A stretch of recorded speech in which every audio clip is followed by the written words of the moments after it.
Oh, well, hey, man. It's Jamie, that's me here. Welcome back to my channel. Now, let's have a quick chat about the real housewives of everywhere. Okay, let's get into it.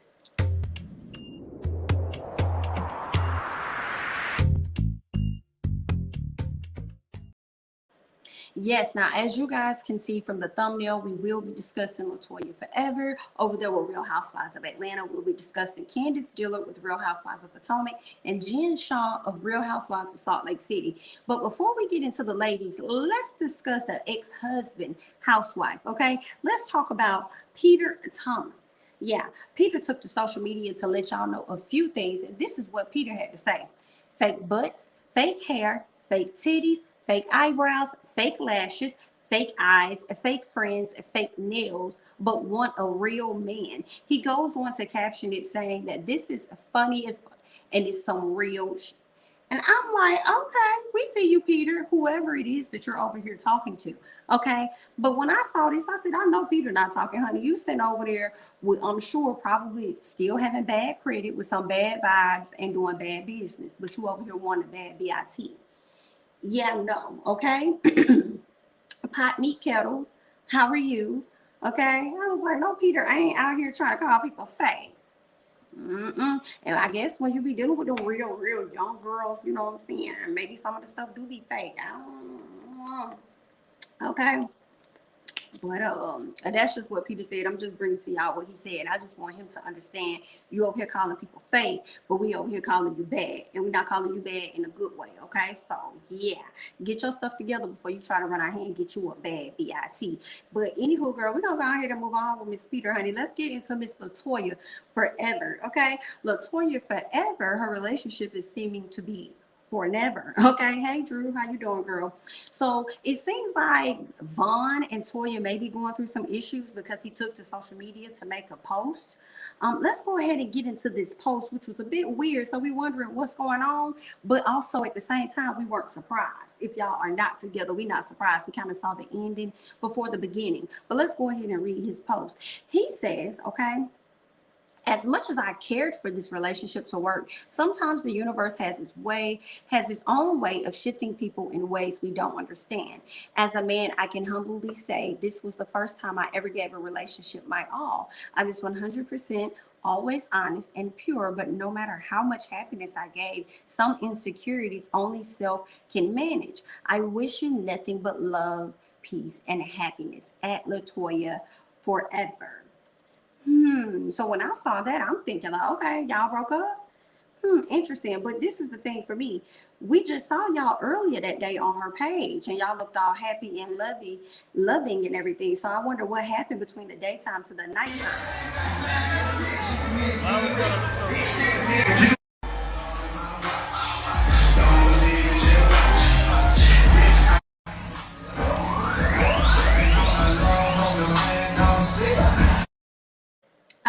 Yeah, she over there having her good old time with her man. So I'm wondering what actually took place. Now I will say the first thing that came to my mind was drinking involved, because you guys know that she's had an issue with that as she was on Real Housewives of Atlanta at one point. So I'm like, could drinking be involved? Could that have been an issue and things probably just got out of control or something, and he just felt like he couldn't manage it or whatnot? So I'm wondering about that. And then I'm also wondering, girl, what happens with the tattoos if y'all don't broke up? Then y'all get matching best friends, Bay for life tattoos. What's gonna happen with that? And then what's gonna happen with the YouTube channel that y'all done sat up here and got together, and you wanted to use that channel as a way to talk about your ex-husband and the divorce and stuff that you got going on with him? What happens with that? Or could this situation be for clout to get people to go over there and watch the YouTube channel? I don't know. Okay, we shall find out at some point. All I have to say for that is TBD, to be determined, and continuing to be developed. But if y'all got any information about that, go ahead and leave it down below. But that's all I have right now is a cryptic message and a video from earlier that day when they seem to have been having a really good time. But we shall see. Let's go ahead and move on to y'all good girl, Miss Jen Shah. Jen Shah, y'all know Jen Shah is in hot water with the feds because she had this whole fraudulent pyramid scheme or some scheme where she was frauding people allegedly out of their money. But I'm gonna go ahead and read this article from page 6, and it'll get more in depth about that and why she's on, my quick chat today. So Jen Shah has a GoFundMe page, and Jen Shah is the accused fraudster, okay, and that GoFundMe page was to kind of like get her money for her legal fees and things like that, but it ended up getting taken down 24 hours after it went up. So let's get into the article. A GoFundMe page for the Real Housewife of Salt Lake City star and accused fraudster Jen Shah was taken down by the fundraising site after just 24 hours. Shah and an alleged accomplice have been accused of fleecing some $5 million from unsuspecting victims in an allegedly fraudulent telemarketing scheme. That's what it was, a telemarketing scheme, okay?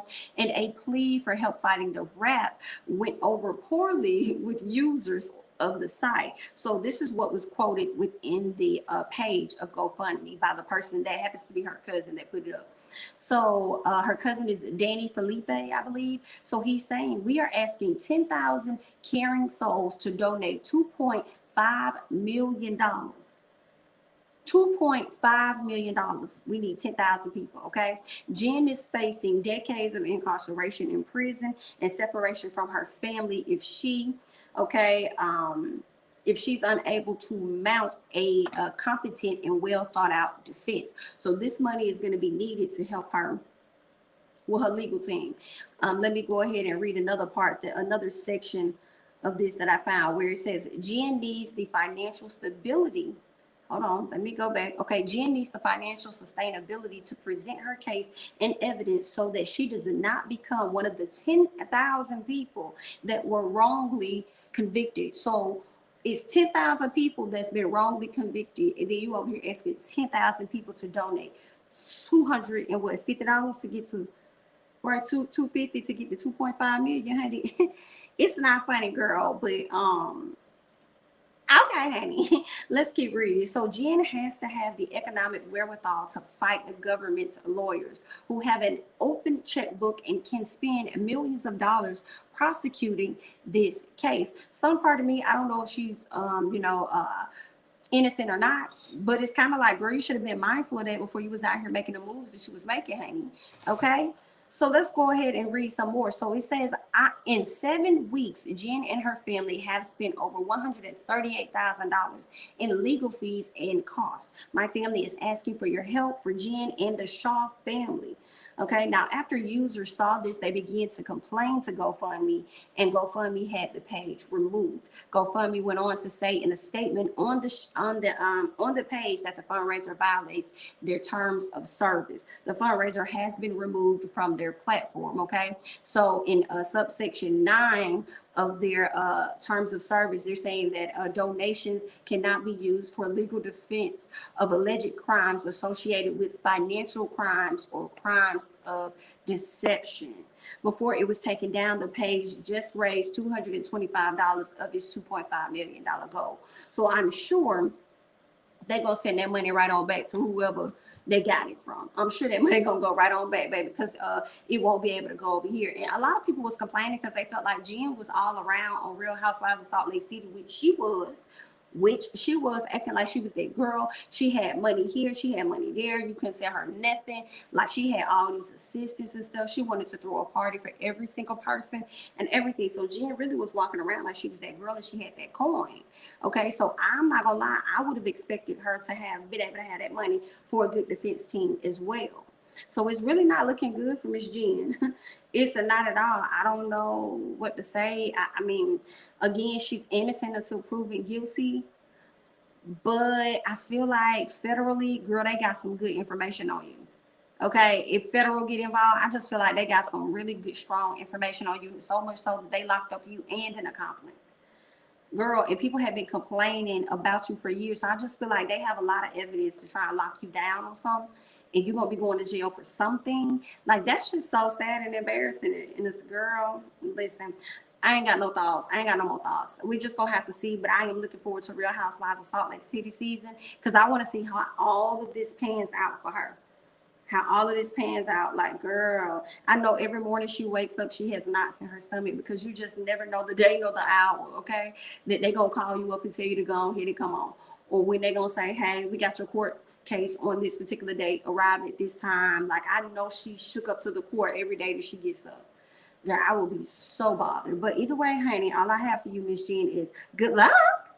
Let's go ahead and move on to y'all good girl, Miss Candiace, okay? Candiace Dillard of Real Housewives of Potomac had to get you girls together, okay, for hopping in the DMs of her husband. So there was a post that went out. So the gang posted a picture of his body, and I guess his physique and how he's about to get in the gym and work on his stuff or whatever. So Candiace commented underneath it and said, now JC on. She called him by his name. That's all she said. Well, Miss Vanessa decided to go ahead and send that over to Chris to let him know, like, you see what your girl out here doing in these streets, right?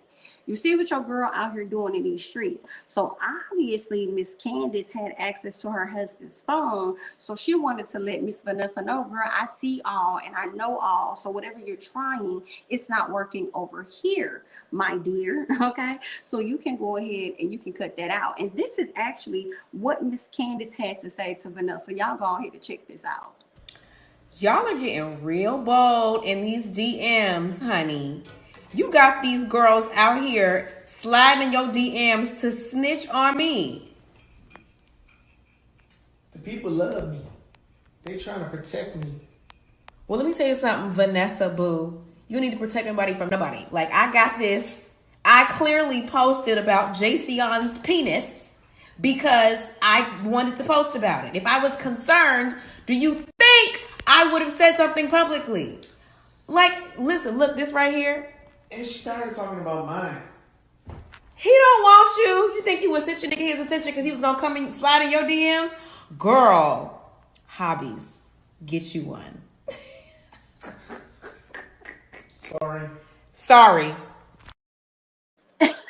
Y'all heard her, girl. Sorry, honey, okay? Whatever you thought it was, honey, it's not. She said her man does not want you. She knew what she was doing. Obviously, her and her husband have that type of relationship where he's okay with her commenting under pictures such as that, okay? He said she was tired of talking about his peen, so he gave her permission to even bring up someone else's, so they're okay. And another thing I got from that video is, girl, don't let the trailer of this coming season of Real Housewives of Potomac fool you and make you think that me and my husband are not on good terms, because we are very much so still on good terms. So I don't know what you thought you saw in that trailer, but that's not what it is. So don't get so comfortable that you want to DM my man just because you think you saw a little crack in our marriage, okay? Because that's not what it was, okay? So that's what I got from what Candiace had to spill out and check and say to Miss Vanessa. But I want to hear y'all thoughts. Y'all let me know y'all thoughts about Peter, okay, talking about everybody being fake and how they want a real man.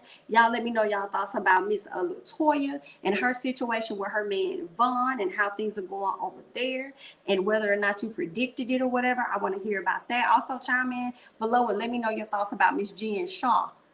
Do you see any hope for her? Do you see any light at the end of the tunnel? Do you think it's a possibility that she can get off and be able to actually live a life outside of prison? Leave y'all thoughts down below. And finally, make sure y'all chime in and let me know y'all thoughts about Miss Candiace, okay? And how she had to go ahead and check somebody about hopping in her man's DMs.